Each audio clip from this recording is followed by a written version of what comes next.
Justice काजी फ़ाइज़ ईसा का गुज़िश्ता समाअत पर judicial note भी सामने आ गया है, जिसमें मौज़ज़ जज ने लिखा है कि मौजूदा चीफ जस्टिस ने साथियों को कशमकश में उलझा दिया है। सुप्रीम कोर्ट में बेंच की तश्कील पर सीनियर जजेस से मुशावरत की जाती है, लेकिन जब से उमर अता बंदयाल चीफ जस्टिस बने हैं इस रिवायत को तर्क कर दिया गया है। अदालत उज़्मा के सरबराह को ऐसा नहीं करना चाहिए था, ना अपने रूल्स बनाए गए और ना ही पार्लियामेंट के कानून को चलने दिया गया। मज़ीद जानते हैं, नुमाइंदा समा सुहेल रशीद हमारे साथ मौजूद हैं। सुहेल, क्या कहा गया है नोट में मज़ीद?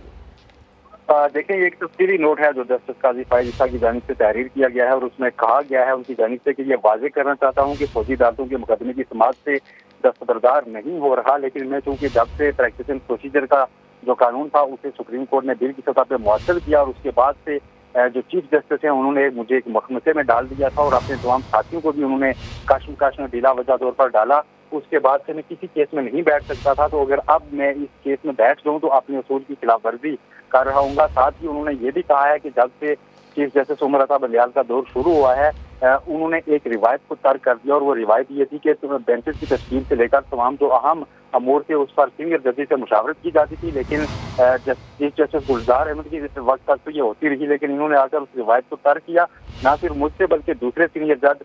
जस्टिस सरदार तारिक मसूद से भी इन्होंने कभी कोई मुशावरत नहीं की, ऐसा कहा गया है इस नोट में जस्टिस काजी फ़ाइज़ ईसा की जानिब से। और साथ इन्होंने ये भी कहा है कि इन्होंने अपने साथियों को बिला वजह कशमकश में डाला है और इन बाकी जजों की हैसियत का अंदाजा इस बात से भी लगाया जा सकता है कि जब से इनका दौर शुरू हुआ। ठीक है, बहुत शुक्रिया आपका सुहेल रशीद।